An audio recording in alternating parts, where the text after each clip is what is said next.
Welcome back, everybody. Buyer's Blueprint.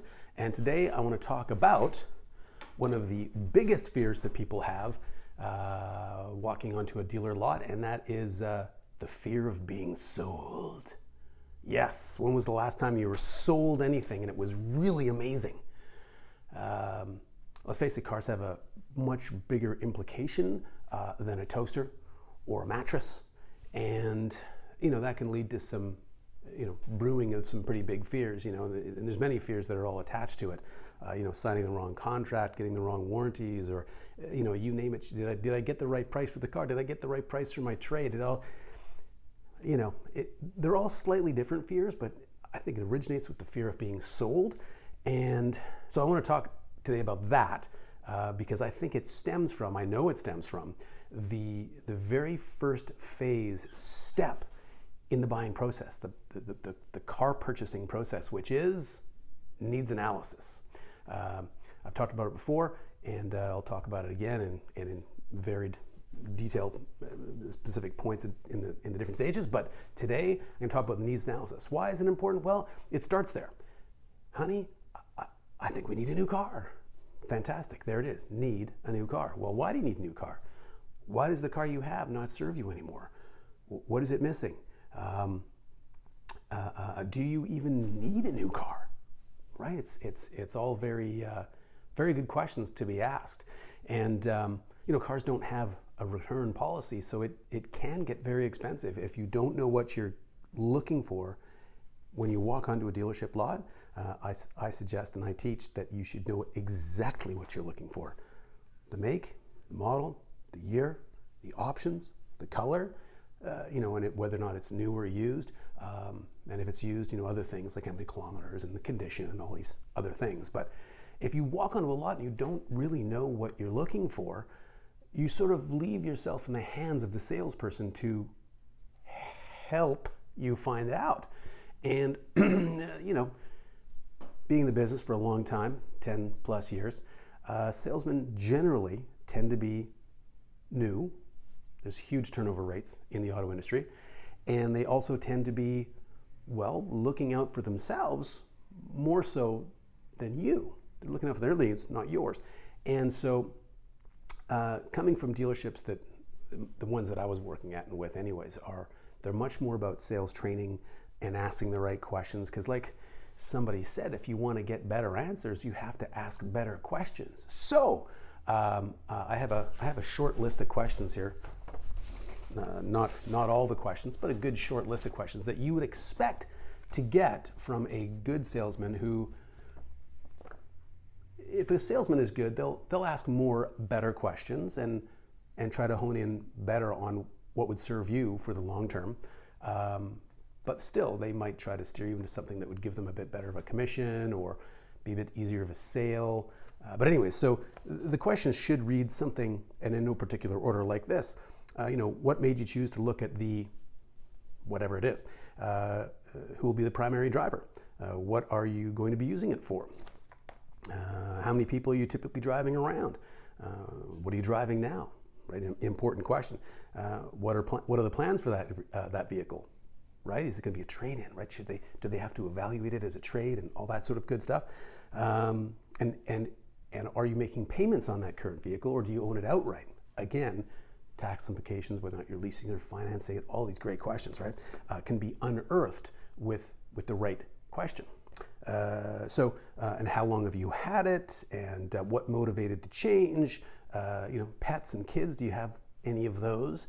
And were there any other cars that caught your eye? Now that's a good question.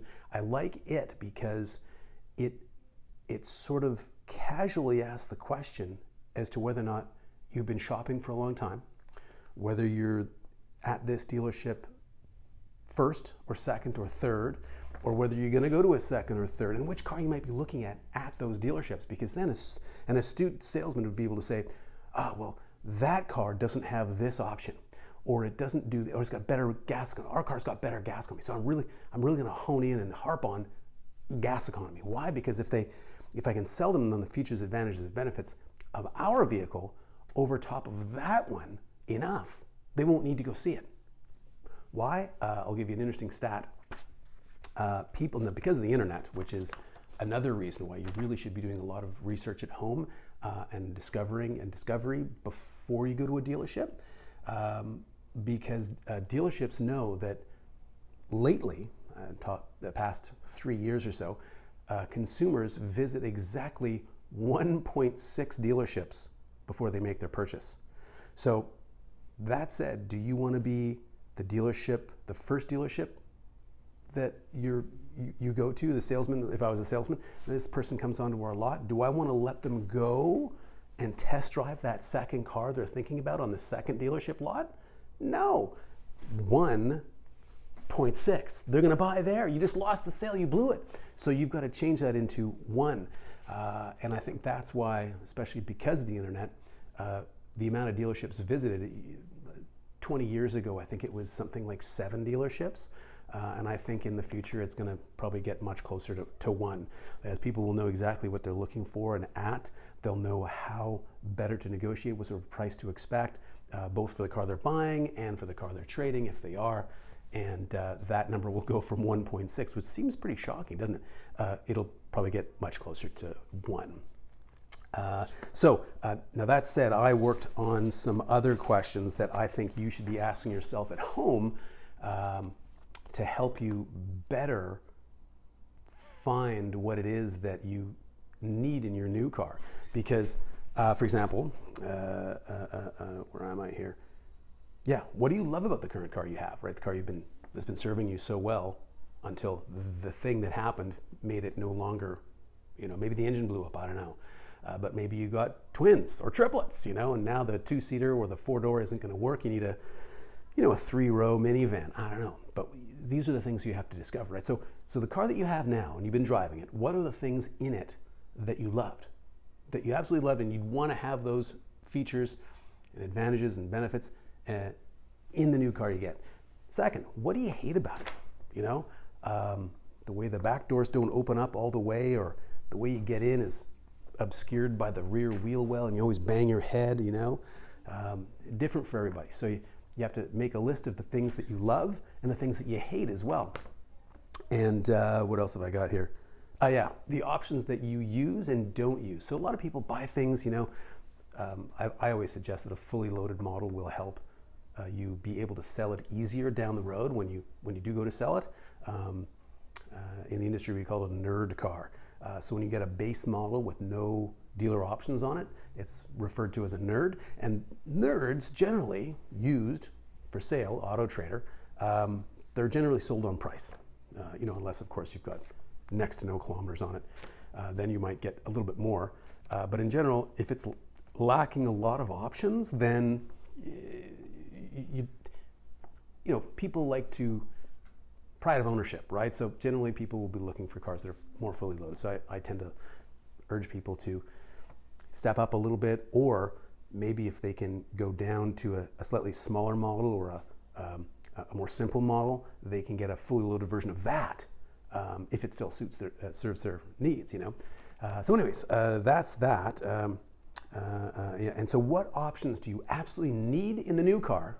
And then secondly, what maybe would you get if the price was right?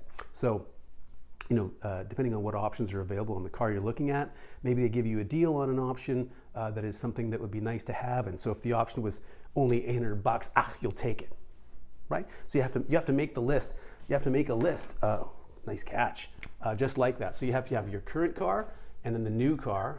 You make a list of stuff you absolutely love, stuff that you hate, right? Love, hate, and then and that's on the current car you have. Now on the new car, it's must-haves, and maybe we'll get it if the price is right. And so you make all these lists, bum, bum, bum, bum, bum, bum. You talk about it with everybody involved in the house, because a lot of times people will find that we find that people will buy a car that suits one person's needs really well, but then something happens there and he can't use it or she can't use that car anymore, and then because it was so specific to that one person in the family, now it's a completely useless car, and they've got to trade it in early, cost you money, or they just have to sort of leave it in the garage and because they don't want to bite that big bullet, and buy an entirely separate car that would serve everyone better, or him or her better. But if the car served everybody better, then maybe the husband or the wife could use that car. Maybe the kids, as they're learning to drive, it would have another use in the household. So that's why I suggest going over it with everybody in the house and making sure that it's a well-rounded vehicle for the house. I mean, if this is your 5th car and you're putting the rare vintage car in the driveway or in the garage, this stuff is not really, it's not for you. But for most people, when they have 1 car per household, or possibly 2, or maybe if you've got a ton of kids, maybe you need 3. This stuff is pretty important. Anyway, so I went over salesman questions and then my questions to add to that, and then also I would take into consideration things like how long you plan to keep the car for, how many kilometers you plan to use it. And I won't go into this now because it's not really about the fear factor, although it's a fuel of it. I would say that knowing how long you probably keep this car for, or at least how long it'll serve you for, how many kilometers you're going to use on it, would help you decide whether or not you should finance it or lease it. It'd also help you decide perhaps whether or not you need warranty on it. If you're going to trade your car in on it, and there's a lot of positive equity there, I mean, you don't necessarily need gap insurance then, but maybe you're not, and you're not putting any money down. Then you might want to consider, and you're going to finance it for a really long time. And then you might want to consider some of the products like gap insurance, just in case, at the right price. But again, I'll get into that in another video. But these are the things that all help fuel the fear, because people, there's so many unknowns. And stepping onto a dealer lot and allowing the salesperson, who's probably 19 years old, take the reins as to what you should and shouldn't be buying, that's mistake number 1. I would suggest that a proper needs analysis with those questions and some sort of a formula like this that will allow you to chat it out, talk it out with everybody in the family, so that you're not left holding the bag, because like I think I mentioned at the beginning of this video, cars don't really have a return policy like a toaster does.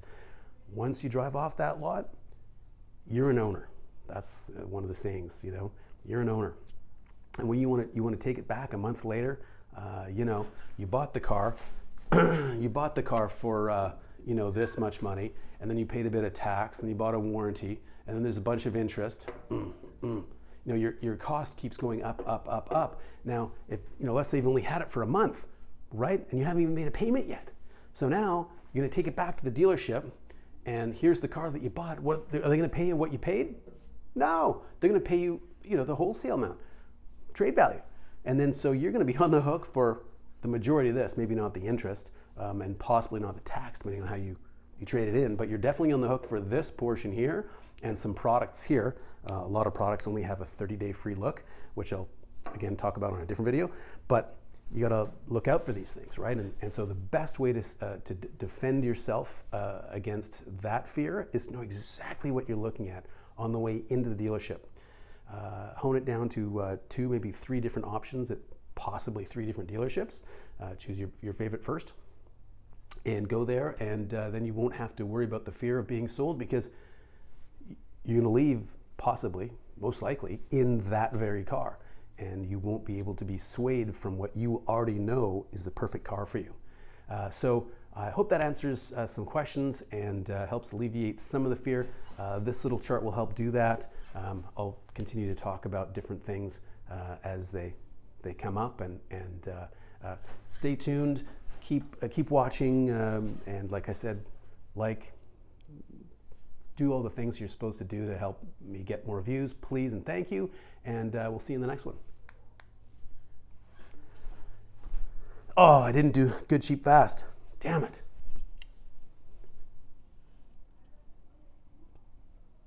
Oh no, did not work.